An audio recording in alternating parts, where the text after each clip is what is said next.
radio transmitter and receiver is the main device in radio control hobby. This lets you control your flying machines wirelessly for long distances. The one I have here is a 6-channel radio transmitter and receiver. The transmitter transmits the signal and the receiver receives the data and gives the required output. This is a telemetry receiver and transmitter, so this can transmit and receive at the same time. Powering the receiver is pretty simple. You can directly plug a 5V source to any of the receiver channels. The center is the positive and the bottom one is the ground. It will always be written on the receiver.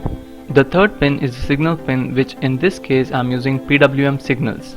You can plug a servo to test it out.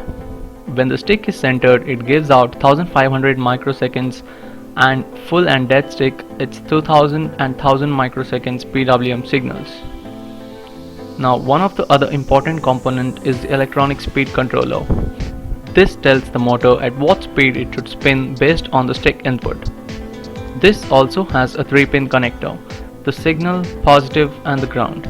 The signal is the same PWM input and the positive is the 5V output to power the receiver and the servos. This is done by a battery eliminator circuit or BEC.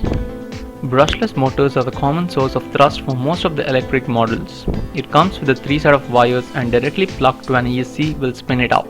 You can change the direction of the spin just by interchanging any 2 connections. Brushless motor comes in different sizes. This helps you put a bigger prop or a smaller prop depending on the required RPM you need for your application. For more information, you can check out a blog post linked in the description box. The next component is the servo motor. This is used to control any mechanical operations.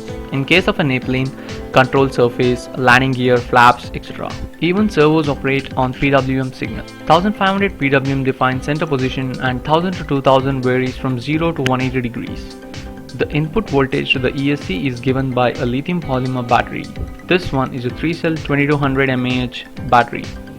The 3S says that 3 batteries are connected in series, and it comes with a nominal voltage of 11.1 and goes up to 12.6 volt when fully charged.